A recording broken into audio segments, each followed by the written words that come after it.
12e sommet de l'économie de nos partenaires Challenge. Jean-Luc Mélenchon, je vous en prie, soyez le bienvenu. Je vous accueille sur cette scène du 12e sommet de l'économie. Vous allez prendre place juste ici. Le micro. Oh, les bruits de micro, là! C'est tout bon pour le micro? En fait, on s'est déjà vu. Hein. Oui. Alors, Jean-Luc Mélenchon. Voilà, on y est. Ça y est. Oh, le retour, le bruit, oh putain. Jean-Luc Mélenchon, bienvenue. Bienvenue et merci d'avoir accepté l'invitation. Alors, vous le savez, vous avez parfois l'image de l'adversaire même des entreprises. Je vois que Dofla a peur de se positionner sur de vrais sujets comme pour ou contre le baba au rhum. Baba au rhum. Alors, baba au rhum, je connais ça... Je connais ça que de... Ah, ça a l'air pas bon. Ah, désolé, ça a l'air dégueu. Ah, excusez-moi les gars, ça a l'air éclaté. Désolé, là, c'est... Ah là là là là, ça a l'air éclaté, sa mère. Ça a l'air éclaté. Excusez-moi. Ah, désolé. Certains entrepreneurs se demandent peut-être même à quoi ressemblerait la France. Tu ralentis le stream pour ça, je te jure. Fonction de l'État, quel serait l'impact de votre politique sur leurs activités. Et vous vous en souvenez, j'en doute pas un instant, c'était Geoffroy Roux de Bézieux, le patron du MEDEF en 2022, qui disait qu'il vous pensait prêt à être au pouvoir, à gouverner en cas de victoire. Il disait non, ce ne sera pas le chaos. En revanche, les entreprises n'investiront plus et n'embaucheront plus. Voilà, on est là, 3 ans plus tard. Des entrepreneurs sont face à vous. Il va se faire cuisiner Mélenchon. Attends, je vais prendre de l'eau là. C'est l'occasion d'échanger plusieurs thèmes, hein. Taxation des entreprises, le salaire, la durée de travail ou encore les normes. Et c'est Gaëlle Mac. Mélenchon, il va se faire cook sa mère, wesh. Directrice déléguée de la rédaction de Challenge, notre partenaire, qui va présenter nos chers patrons. Voilà, donc en face de vous, Jean-Luc Mélenchon, nous avons Michel de Rosen, à ma droite. Donc vous êtes le président du conseil d'administration de l'équipementier automobile Forvia. Donc vous êtes un grand groupe, un chiffre d'affaires de 27 milliards d'euros et 150 000 collaborateurs. 27 milliards d'euros! Oula, Mélenchon répond bien. Je présente ensuite Patricia Vial. Alors vous êtes à la tête au contraire d'une PME, vous êtes directrice générale déléguée de Abel Crabos, qui est une PME qui traite des plumes et duvets dans les Landes. Voilà, donc vous, le chiffre d'affaires, c'est plutôt 55 millions d'euros, 100 collaborateurs. Et j'accueille aussi Thibaut Hiverna, qui est le PDG du leader de l'emballage médical, qui est donc une ETI, ou une entreprise de taille intermédiaire, 300 millions d'euros de chiffre d'affaires et 1600 collaborateurs. Emballage médical? Ok. Donc l'idée, c'était bien ça. Un grand groupe, il y a du business pour une entreprise de taille moyenne, emballer des une médicaments. Petite entreprise. Alors ces échanges s'inscrivent bien sûr dans un contexte particulier, puisqu'il y a le débat budgétaire avec au cœur notamment la taxation des entreprises. Vous avez déposé, on va en reparler, un contre-budget, 183 milliards d'euros ponctionnés sur les patrimoines les plus aisés. On va en reparler, mais on parle aussi de taxes sur les dividendes, d'exonération patronale. Des amendements ont été adoptés comme l'augmentation de l'impôt sur les bénéfices de multinationales. Mais Jean-Luc Mélenchon, pour être très direct, des entreprises hurlent en ce moment en disant on en a assez d'être dans le viseur. Nous, on crée de la richesse, on crée des emplois. Elles sont face à vous. Que leur dites-vous? Bonjour. C'est un bon début. Bon, je vais essayer. Vous savez que mon problème permanent dans la vie politique, c'est la brièveté. Le problème n'est pas ce qu'on va dire, mais ce qu'on n'aura pas le temps de dire. Donc je préfère aller tout de suite au cœur de la proposition que je pose sur la table.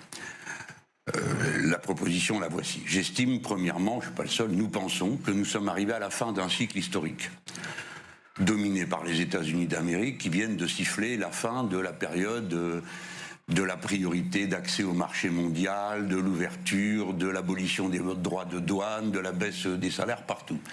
Et nous, en Europe, nous sommes les contemporains d'un véritable effondrement de nos sociétés auquel nous ne comprenons rien. Nous nous débattons dans la confusion politique. Donc cette période-là, la page va se tourner. Soit on maîtrise la page qui se tourne, soit elle se tourne malgré nous. Donc autant savoir ce qu'on veut faire. Et voici ce que j'ai à dire. Nous tirons le trait sur cette période. Nous pensons que le néolibéralisme nous a coûté affreusement cher à la France, parce que nous sommes un État qui s'est toujours construit autour de l'État et d'une organisation centralisée. D'autres pays ont d'autres talents. Nous, on a juste celui-là. Il ne nous a pas desservi dans l'histoire. Nous avons été au premier rang d'un tas de choses. Eh bien maintenant, à l'étape à laquelle nous sommes, nos infrastructures sont détruites amplement, faute de financement public, nos populations sont appauvries, et nous avons subi une indifférence aux questions écologiques et de souveraineté nationale qui a amplifié les dégâts. Voilà le bilan. À partir de là, peu importe la discussion qu'on peut avoir si qui est responsable de quoi dans cette affaire. C'est ça la situation. Qu'est-ce qu'on fait d'autre? Sur le plan géopolitique, je le laisse de côté. J'en reste à nous, ce qu'on peut faire. Je propose déjà qu'on évite de mélanger les mots. Être adversaire de l'actionnariat, ce n'est pas être adversaire de l'entreprise. Être partisan d'abord de ceux qui travaillent, ce n'est pas détester les autres. Qu'on commence donc par nommer bien les choses. On va voir quand on va arriver dans le détail. Mais j'ai à proposer la chose suivante. Pour la nouvelle étape, essayons d'unir le plan et le marché. Autrement dit, nous ne nous abandonnerons pas au marché. Nous voulons que le pays ait ses propres objectifs. Et que pour les atteindre, il s'en donne les moyens dont il dispose déjà, je vous rassure, et ceux qu'on prendra en plus. Pour le faire, nous avons une ligne de développement écologique et social. Mais plus fondamentalement, comment allons-nous procéder? Avec les grandes entreprises et avec les petites et les moyennes, la discussion n'est pas la même. Je ne peux pas parler avec vous sans discuter en même temps des relations que la France a avec la Chine. Notre discussion n'aurait pas de sens, on ne va pas discuter de ce que vous produisez. Il y avait, je crois que Régis le Gorilla, et il est encore parti en couille les mecs, hein. Il avait traité Mélenchon de libéral sur Twitter aujourd'hui. Et du coup, j'ai vu dans les commentaires, il y avait l'expression Mélenchon n'est pas libéral, Mélenchon il est... Ça commence par un K les gars, est-ce que vous l'avez le chat ou pas? Mélenchon n'est pas libéral, il est... Ça commence par un K. Putain, c'est difficile comme mot peut-être. Peut-être que vous n'avez pas le... Ah, il y en a un qui l'a trouvé. Ah, mais vous l'avez tous trouvé, ok. Il est keynésien. Et du coup, j'ai essayé de chercher le mot et tout. Je me suis dit, j'ai déjà entendu parler de ce mot. Et je tombe sur les keynésiens qui sont pour l'intervention de l'État par des politiques qui visent à atteindre le plein emploi et la stabilité des prix qui est justifiée, quoi. Donc, Keynes, de son nom, soutient qu'une demande globale insuffisante risque d'aboutir à de longues périodes de chômage élevé. Donc voilà. Donc Mélenchon n'est pas un libéral, il est keynésien. Voilà. Pas besoin de moi pour le savoir. Mais par contre, pour savoir ce que le pays... Retourne à la fac. C'est quoi le rapport avec la fac? Moi, je suis des cons, quoi. C'est la base, ça. Mes frères, déjà, tu vas te prendre un ban de 1 heure, espèce d'imbécile. Mais j'ai pas appris ça, moi. J'ai pas fait de l'économie ou je ne sais pas quoi. T'es con, quoi. Peut faire à propos de la première puissance productive du monde. Oui, on a une discussion et sans doute des intérêts communs. On dit pour Keynes. La patrie et pour... Ah, en plus, je prononce mal. Bah, c'est pour vous dire comment je connais pas, wesh. On dit Keynes. Attends, mais du coup, on dit keynésien. Keynésien. En seconde, tu fais ça. Mais moi, j'étais en pro, les mecs. J'étais pas en ES. J'ai fait un bac pro. Sénat. Je m'éplay. Votre entreprise qui peuvent être communs. Je vous mets de côté et je les regarde plutôt. Le mec qui croit qu'il sait un truc et tout le monde doit le savoir, genre. Ben oui, vous êtes la troupe de choc. Il vous arrive ce qui est arrivé aux paysans. Les gros vous poussent devant et à la fin, c'est vous les victimes de la sauce. Je connais l'histoire. Il y avait 7 millions de paysans dans ce pays, il n'y en a plus que 400 000. Voilà le résultat. Je t'avoue, d'une certaine manière, on a une proposition à vous faire. J'ai pas appris ça au lycée. Et pour que ça fonctionne, on va commencer par la démocratie. Nous allons proposer de modifier les règles de la représentativité patronale. Si vous êtes au MEDEF, ça ne va pas vous faire plaisir, mais si vous n'y êtes pas, ça pourrait vous faire plaisir. Parce que les syndicats des petites et moyennes entreprises, les syndicats patronaux d'une part, et ceux de l'économie sociale et solidaire, sont sous-représentés aujourd'hui. Si nous voulons faire un pacte politique et économique avec vous, nous avons besoin que vous soyez plus puissants dans la relation générale avec tous les organismes. Pour le faire, nous allons vous proposer un certain nombre de choses. Premièrement, les aides seront concentrées sur ceux qui rentrent dans le plan, c'est-à-dire ceux qui acceptent d'entrer dans les objectifs du plan reçoivent la totalité des aides qui aujourd'hui sont disponibles. Il y en a pour les indices de 111 milliards, je sais que vous contestez le chiffre, les autres disent 100, de toute façon ça fait beaucoup d'argent. Il y en a assez pour ce qu'on veut faire. Deuxièmement, des facilités financières. Troisièmement, des marchés prioritaires. D'abord ceux de la puissance. Moi je me demande, l'exercice là que Mélenchon est en train de faire, je me demande si c'est un exercice intéressant. Parce qu'il y a les patrons qui sont en face de lui, mais tu sais, il y a dans le public, il y a forcément aussi des futurs patrons ou des patrons de PME, très petites entreprises, auto-entrepreneur, peu importe, et je suis en mode, vous êtes vraiment intéressé par ce qu'il dit ou pas? Ou est-ce que le mal est fait, vous allez voter pour un prochain président qui sera le plus néolibéral possible? Je me demande si vraiment les gens sont intéressés par ce que Mélenchon il dit. C'est pas les patrons qui va convaincre. Peut-être qu'il va essayer de convaincre aussi le téléspectateur, mais moi je pense que c'est aussi important de convaincre toutes les classes sociales. Je pense, c'est mon avis, hein. Peut-être que je me trompe. La logique keynésienne, désolé si je prononce mal, la logique keynésienne, c'est juste de rendre le capital un peu moins pire. Donc oui, ça reste une vision libérale, même si ça va dans la bonne direction, évidemment. Ok. Je vais vous poser une question. La vision keynésienne, est-ce que c'est par exemple nationaliser la plupart des entreprises qui font faillite? Par exemple, ou délocaliser, menace de délocalisation. Par exemple, je prends ArcelorMittal. Est-ce que c'est une vision keynésienne? J'en ai marre, je vais essayer de voir Google. Attends, parce que j'en ai marre de mal prononcer là. Keynésienne. Mais ça a l'air dur de dire, wesh. Faut que je me pose la question. Pas forcément. Ça se prononce keynésienne. Bon, bah parfait. Non, parce que je me demande. Moi, je me rappelle, sous François Hollande, t'avais beaucoup d'entreprises qui délocalisaient. Et je crois que c'était Arnaud de Montebourg. Je suis pas sûr si c'est lui. Il y avait un ministre qui avait prononcé cette phrase, l'État ne peut pas tout sauver. Il avait dit ça, littéralement, genre. L'État ne peut pas tout sauver. La nationalisation, c'est pas forcément la solution miracle à tous nos problèmes. Quand j'ai entendu ça, je me suis dit, ah ouais, si l'État est incapable de sauver ses entreprises face au grand capital qui par sa puissance, peut délocaliser en un claquement de doigts, je me dis, oula. Ah ouais, c'est dur quand même. C'est dur. Public. Enfin, des méthodes de protectionnisme. Ciblées, évidemment. Il ne peut pas être question de fermer les frontières de la France et de dire plus personne ne rentre. Mais nous pouvons cibler. Et ce que nous aurons ciblé, nous pouvons le discuter. C'est pourquoi nous parlons de protectionnisme solidaire. Voilà donc le plan, un accord, des moyens pour tenir l'accord, de votre côté et du nôtre.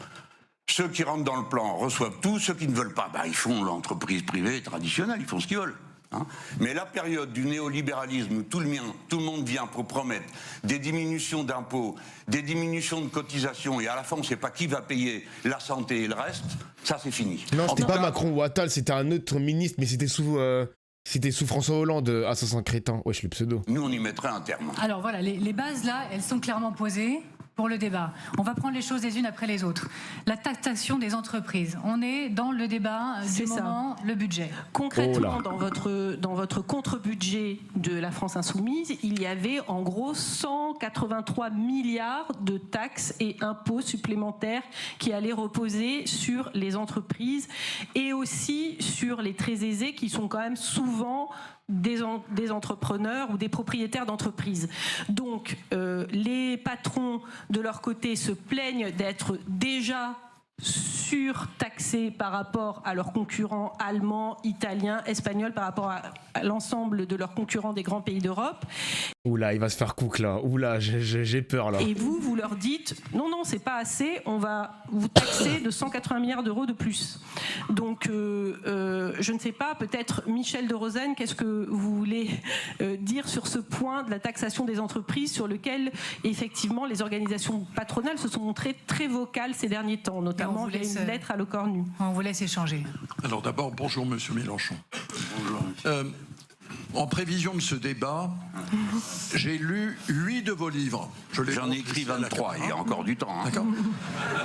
Wesh, il a écrit 23 livres, le mec il en a lu 8. Attends, il a l'air calé alors. Attends, on va l'écouter. Et vous m'avez dit en entrant que j'en ai raté d'autres. Alors, ce qui m'a frappé, c'est votre talent, votre culture. Et sur le plan économique, vous tenez quelquefois des raisonnements qui m'ont laissé perplexe. Et donc, j'espère que cette rencontre va nous permettre de nous comprendre un peu. D'abord, ça se voit que c'est un patron qui n'a pas de problème dans sa vie, les mecs. Il a le temps de lire 8 livres. Pendant qu'il y a des mecs qui font des 8h, 18h, ils ont mal au dos, ils ont envie de lancer une partie de League of Legends, ils niquent sa mère la lecture. Il a pas de problème, mon gars. Qui a le temps de lire 8 livres? Exactement, Zénith. Qui a le temps de lire 8 livres, frère? C'est une dinguerie, quand même. Bah si, gros. J'ai même pas lu 8 mangas. Après, Tu as raison, Termina. Vaut mieux qu'il bosse ses sujets. Mais ça se voit qu'il a pas de problème, le patron, hein, quand même. Hein. Putain. Souvent, dans vos écrits, vous présentez les salariés, je simplifie, hein, comme les victimes des entreprises et notamment des grandes entreprises. Des grands respects à lui, hein, Je grand voudrais respect. partager ici avec les auditeurs 2 chiffres très simples. Oula.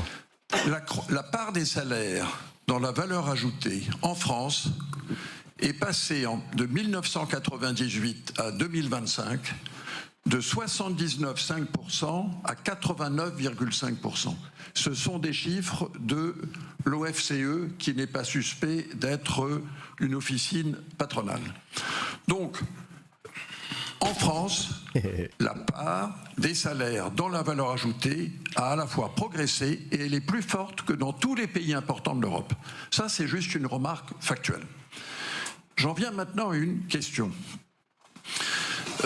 Vous avez donc, j'ai lu votre programme, le programme LFI, et je vois que vous prévoyez d'augmenter considérablement les dépenses publiques et les prélèvements obligatoires. La France est déjà le pays dont le niveau de dépenses publiques et de prélèvements obligatoires est le plus élevé au sein de la communauté européenne comme au sein de l'OCDE.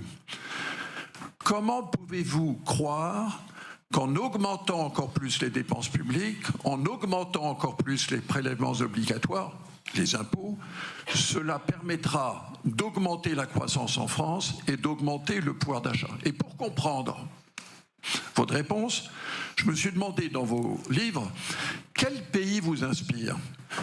C'est manifestement pas l'Allemagne, puisque dans le livre Le Hareng de Bismarck, vous tirez au bazooka sur l'Allemagne, vous ne leur donnez aucun crédit sur aucun... Bon. En revanche, il y a un pays qui semble attirer votre sympathie et votre estime, c'est le Venezuela.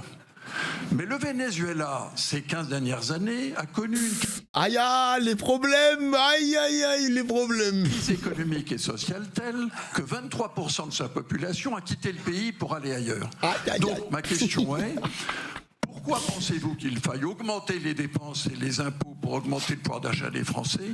Et pourquoi vous référez au Venezuela? N'y a-t-il pas autour de la Terre un pays plus convaincant?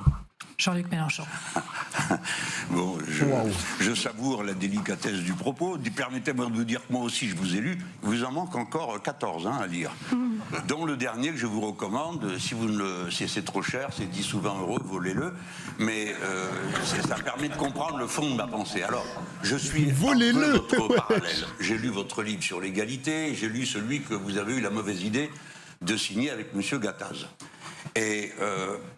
celui sur l'égalité, celui qui m'a le plus intéressé, parce que j'ai découvert qu'on avait un pressentiment, une intuition commune, c'est que l'histoire est faite de dynamique qu'elle contient et qu'elle alimente. Vous pensez, et vous prenez des précautions oratoires, que l'inégalité est le meilleur moteur de l'histoire. Ça ne fait pas de vous une brute. Vous ne dites pas, il n'y a que l'inégalité qui vaille. Mais vous critiquez la passion de l'égalité, dont je reconnais que je suis entièrement fait, comme quelque chose qui rend jaloux. J'ai pas trop aimé la psychologisation.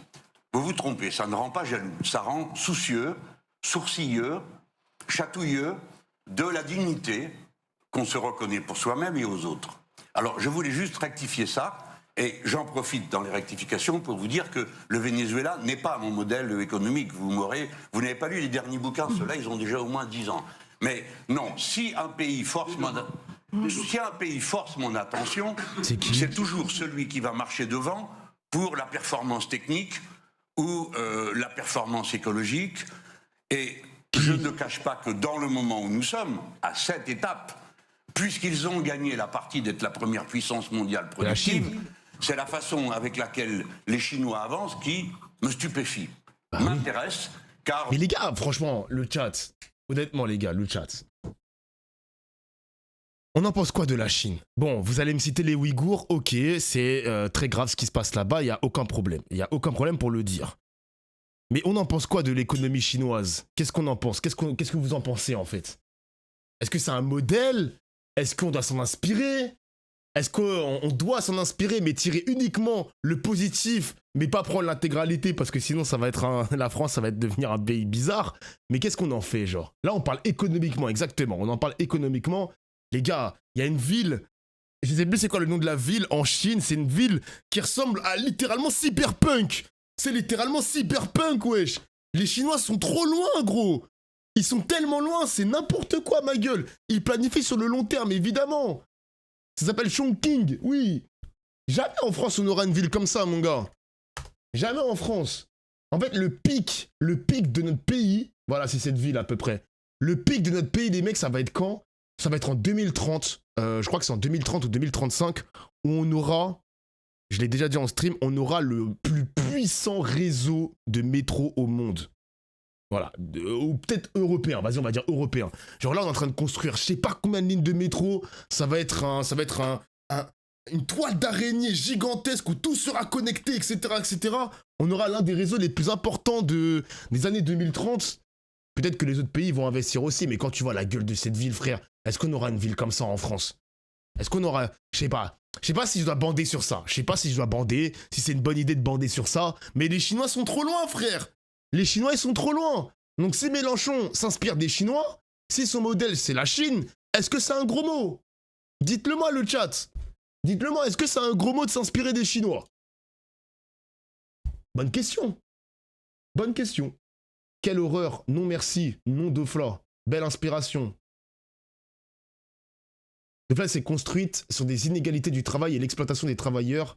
Sinon, ils n'en sont pas là. Bah ça, je suis d'accord avec toi, bien sûr. Je suis d'accord. Peut-être que Mélenchon, en fait, il ne veut pas l'envers du décor. Parce que, par exemple, le meilleur exemple, c'est le Qatar. Le Qatar qui a construit énormément d'infrastructures pour son pays, pour accueillir la Coupe du Monde. Ben, on a vu, les gars, le scandale qu'il y a eu au Qatar. Le scandale. Vraiment. Ça a fait scandale ce qui s'est passé, hein.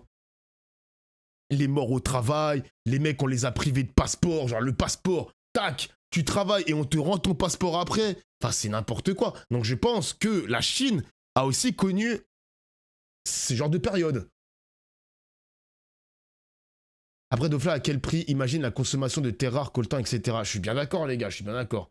Je ne sais pas si les adversaires de Mélenchon vont répondre du mauvais côté de la Chine, parce que, ok, ton modèle, c'est la Chine, mais il y a forcément des inconvénients à voir, par exemple, des villes comme Chongqing. Cette ville ne s'est pas faite sans problème, quoi. Et forcément des problèmes au niveau du travail, des salaires, des conditions de travail, des conditions de vie, etc., etc., genre. Je n'ai aucun des préjugés racistes qui animent beaucoup de gens. Alors, je suis d'accord avec vous. Montez légèrement le micro. D'accord. Je viens, une fois qu'on a merci posé ça, pour au moins le rétablir. J'espère que vous avez bien compris que je ne propose pas d'établir le régime politique de la Chine populaire ici. D'accord ? Ce point. Bon, parfait. Donc, on regarde, on essaye de comprendre comment ça marche. Alors après, je suis obligé de vous proposer qu'on utilise le même vocabulaire, pour au moins être sûr de se comprendre. Voyez-vous, la formule prélèvement obligatoire ramener à bon les impôts, non. D'abord parce que prélèvement obligatoire est une expression fourre-tout. On met là-dedans des impôts, vous avez raison, des taxes, là, vous avez raison, mais on y met des cotisations sociales. Si ce qui est payé par des cotisations sociales ne l'était pas, si on abandonnait tout au secteur privé de l'assurance, ça ne serait plus compté. Si c'est privé, ça ne compte pas. Si c'est une cotisation obligatoire, ça compte. Mais pas toujours. Par exemple, là, on abonne tout le monde à des mutuelles, mais ça ne compte pas dans les prélèvements obligatoires. Alors, tout ça n'est pas très sérieux, à mon avis. Non, mais globalement, c'est quand même exact que les sociétés françaises ont déjà un niveau de prélèvement élevé, que ce soit impôt de production, impôt sur les sociétés depuis un an puisqu'il a été remonté, et que dans votre programme, vous proposez encore une liste de nouvelles taxes et impôts. Je ne parle même pas des cotisations sociales. Moi, j'ai envie de vous demander, Thibaut Hiverna, dans votre entreprise, qu'est-ce que ça ferait exactement? Je parle notamment parce que les ETI sont souvent des exportateurs et sont exposés à la concurrence internationale. Est-ce que lire ce programme vous poserait problème dans votre société? Bon, d'abord, bonjour et merci de votre invitation. Bonjour, monsieur Mélenchon.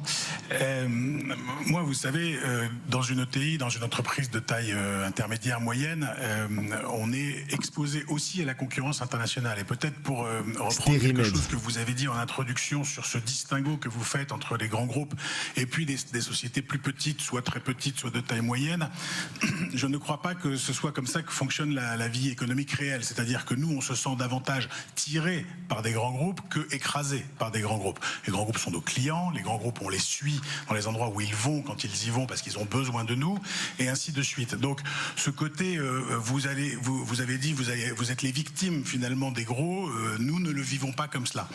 Donc ça, c'est quelque chose que je voulais peut-être préciser. Et sur la partie taxation elle-même, vous savez, à la fin de la journée, c'est une affaire de compétitivité. Donc on n'est pas seul au monde, on est exposé, nous aussi, les petits, les moyens comme les grands, plus les grands que les petits, c'est vrai, à une concurrence qui est ouverte aujourd'hui. Quand il parle, les mecs, hein, le vocabulaire utilisé, ça se voit qu'il a pas de problème lui aussi. Hein. Ça se voit, son langage. Oui, et le protectionnisme et les taxes et les droits de douane, les tarifs trumpiens et autres qui viennent au monde. Vous avez là aussi introduit sur ce sujet. Vous dites ça va changer évidemment le monde. Oui, mais enfin moi je ne constate pas aujourd'hui. On peut se projeter que ça a changé les flux, ça ne change pas beaucoup l'ouverture du monde tel qu'elle existait dans le monde économique. C'est là où je vais jouer mon rôle de maîtresse des horloges. Il nous faut parler également de fiscalité. Ça se voit qu'il ne rate pas le prix au kilo d'eau, Flore. Des riches, Bah oui. vous voyez très bien où je veux en venir, tous dans le débat parlementaire. Il y a eu cette question dans l'atmosphère. Dans votre contre-budget, au total, pas moins de 183 milliards d'euros seraient aussi ponctionnés. Les patrimoines les plus aisés, je parle de taxe Zuckman, ISF ou encore héritage. Mais de nombreuses figures du monde de l'entreprise, peut-être ici présentes, ont exprimé ces dernières semaines leur rejet. La mesure est qualifiée de contre-productive. Ils appellent à ne pas casser l'élan entrepreneurial français. Vous avez commencé à répondre, je vous en prie, puis après on va poursuivre l'échange. Oui, mais si vous permettez, parce que peut-être que ça a pris trop de place, je conteste absolument que nous soyons le pays le plus surtaxé, etc. Je vois qu'en 2 secondes, vous reprenez les prélèvements obligatoires comme une vérité établie, vous ne distinguez pas les cotisations des impôts. Pardon, mais même en faisant comme ça, c'est le Danemark qui est devant. Et deuxièmement, je vous redis que le système de la sécurité sociale coûte 5 fois moins cher que n'importe quel système assurantiel. Bien.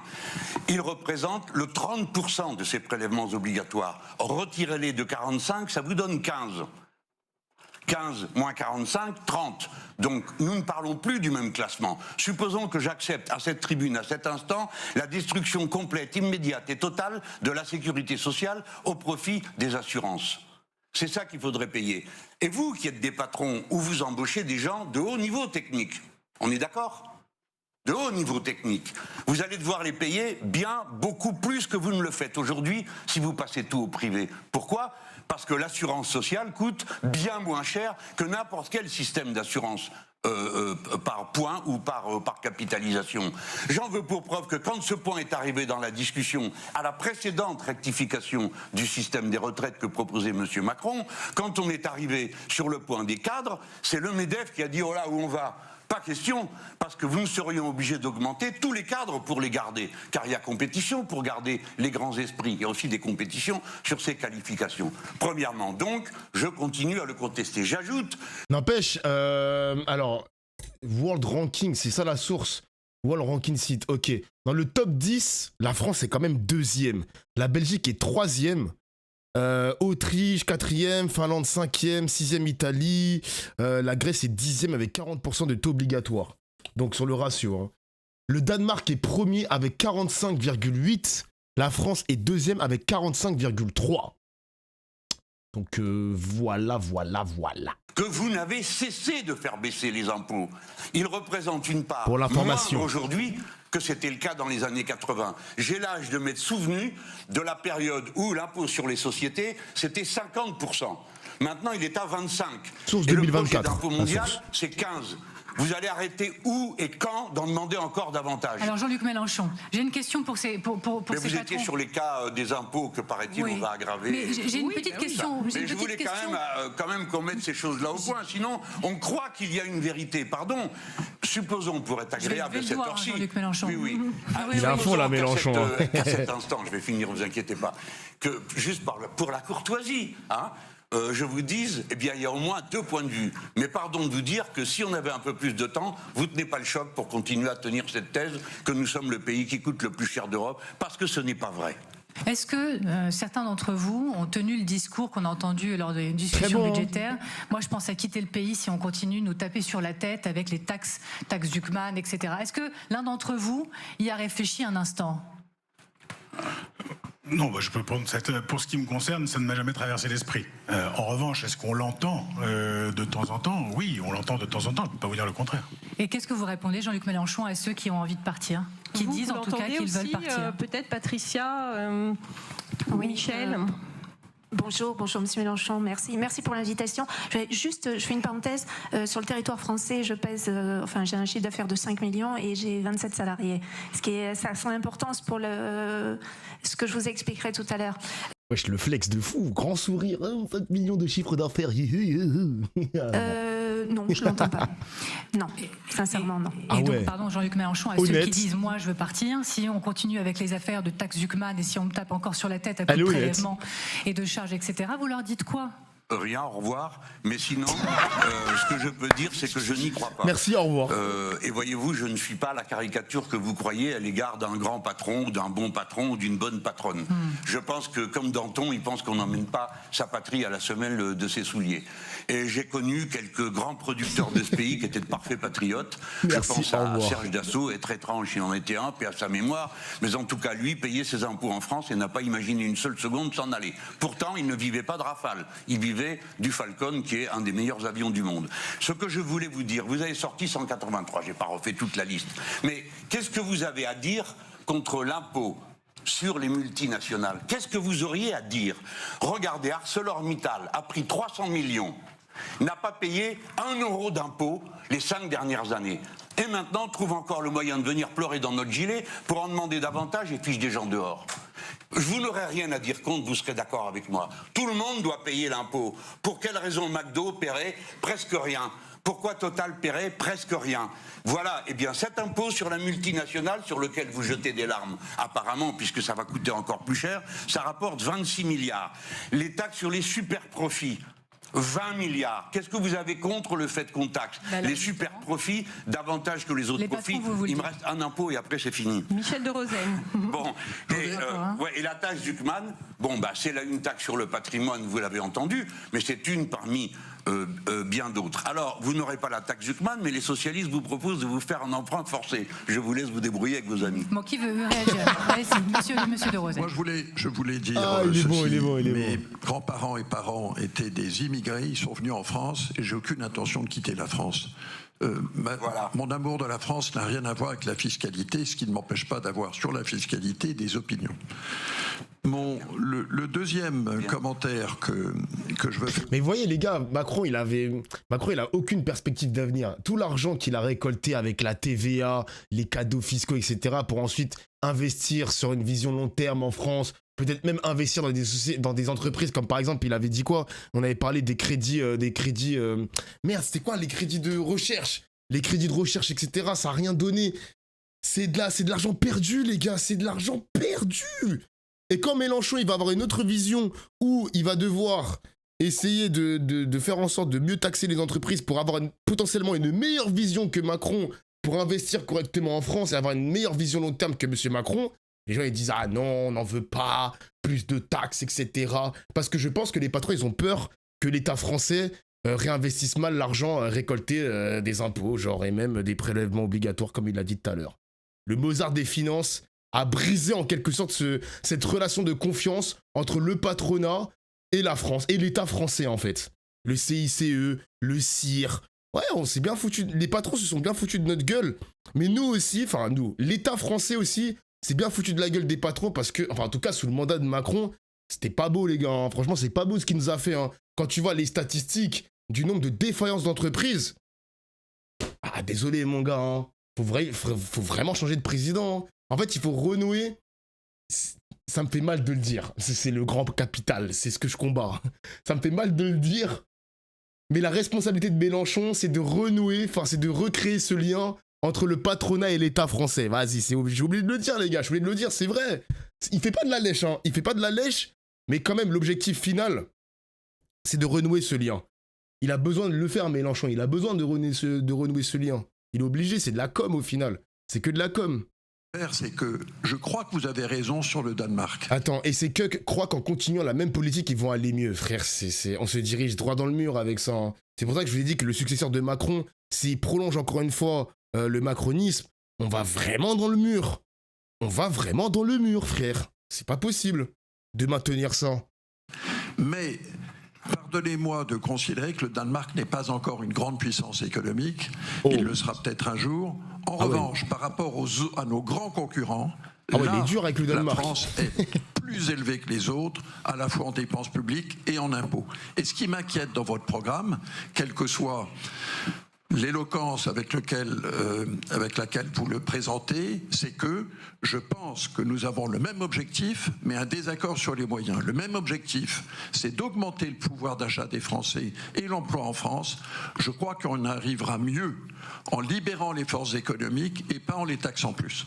Alors justement, moi, puisqu'on parle de pouvoir d'achat, je voulais parler d'une proposition phare de votre programme, qui est d'augmenter les salaires, et notamment le SMIC, à 1 600 € net, donc ce qui représenterait une augmentation de 12%, voire de l'indexer sur l'inflation. Donc, en gros, en plus de taxes et impôts supplémentaires pour les entreprises, vous leur proposez aussi d'augmenter le coût du travail. Est-ce bien raisonnable ? Non, c'est totalement fou, bien sûr. Donc, pour la 4e fois, nous n'augmentons que ce qui peut être augmenté, c'est-à-dire la part de prélèvements qui sont des impôts. Donc, le SMIC, les cotisations vous pensez que c'est sociales. raisonnable de Si vous l'augmenter ? n'en êtes pas content des cotisations sociales, vous autres les patrons, vous n'avez qu'une chose à faire. Rendez la gestion de la sécurité sociale aux syndicats ouvriers. Vous en mêlerez plus, moi non plus. Mais puisque ça a été mis dans les comptes globaux de l'État, et notamment pour le calcul des déficits, où on compte les déficits de versement de l'État à la sécurité sociale comme un déficit public, c'est quand même le comble. Je voudrais qu'on parle de déficit créé salaire. par lui-même. Bien, quelle était votre question ? On augmente les salaires, est-ce que c'est raisonnable ? Voilà, exactement. Bon, écoutez, en France, Mélenchon, c'est un 53% de la croissance, 53% du PIB, c'est de la consommation intérieure. Plus de la moitié. Quand vous augmentez les salaires, surtout les bas salaires, le SMIC c'est le bas salaire, hein, c'est le salaire minimum, vous augmentez la consommation. Mécaniquement vous l'augmentez. Donc vous remplissez les carnets de commandes. De qui ? De madame ? Parce que pour acheter des édredons en plumes, qui est quand même un objet assez sophistiqué. Mais c'est quoi ça, des trucs de plumes là? Édredon, il a dit édredon en plumes. C'est quoi? C'est une couverture. Ah, c'est une couverture! Non, c'est pas une couverture. Putain, c'est le... Non, c'est pas un traversin, c'est le truc qu'on met sur la couverture. Genre, il y a la couverture et on met un autre truc par-dessus. Mais je crois que j'en ai un, moi, à Sarcelles. C'est ça, l'édredon, je sais pas quoi, là. Je vois ce que c'est, genre, je vois ce que c'est. C'est une sorte... Je sais pas si on peut dire que c'est une couette. C'est pas une couette, ça, les gars, c'est pas une couette. C'est ça, là, voilà, c'est ce qu'on met au-dessus de la couverture. Pour moi, c'est ça, c'est ce truc. Putain, bon business, en vrai, hein.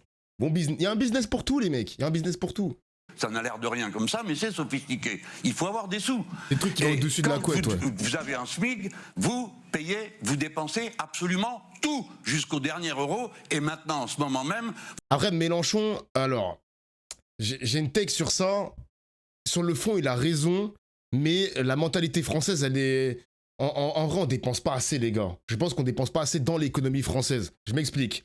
Si Mélenchon augmente le SMIC, est-ce que vous pensez que mécaniquement, les amis, on va vraiment dépenser beaucoup? On va acheter un peu plus de technologie, on va acheter plus de vêtements, on va acheter... Vous pensez que c'est un... Parce que peut-être... Pourquoi je pose la question, le chat? Franchement, le reportage, il est intéressant. Pourquoi je pose la question? Imaginons qu'on ait une augmentation du SMIC. Peut-être que le Français, dans son esprit, dans son inconscient, l'argent qu'il aura en plus, il aura envie de l'économiser. Peut-être, j'en sais rien, il va peut-être l'épargner. Si l'argent n'est pas réinjecté dans l'économie réelle, c'est un problème du coup, c'est un problème. C'est ce que Mélenchon veut combattre. C'est pour ça qu'il a envie d'augmenter le SMIC, mais aussi en quelque sorte d'inciter les Français à dépenser leur argent dans l'économie française.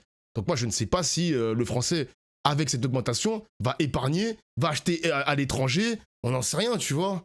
Je sais pas, hein. C'est pour ça que je vous pose la question. De toutes les façons, il y a la guerre en 2030. Ah oui, toi tu veux pas débattre avec moi, je vais aller me faire enculer, c'est ça? Je vais aller me faire enculer, genre. Et puis beaucoup de personnes sont dans le rouge à la fin du mois. Ben oui, c'est ça. Genre, par exemple, tu augmentes le SMIC, mais imaginons qu'il y a toujours autant de pauvres en France. Imaginons que les égalités sont toujours les mêmes malgré l'augmentation du SMIC. Parce qu'il y a l'inflation, parce que ça coûte peut-être plus cher les produits, etc. On sait pas, les gars. Hein. On sait pas. Hein. Là, comme il dit, c'est mécanique. Les ménages les moins aisés dépensent plus que les autres parce qu'ils se privent déjà. J'ai envie de vous croire. J'ai envie de vous croire, les gars, j'ai envie de vous croire. on se privera moins au supermarché. Un petit Babybel en plus, un petit fromage, une petite crème mixée en plus, peut-être, je ne sais pas. T'en achètes 2 plutôt qu'un seul. J'en sais rien.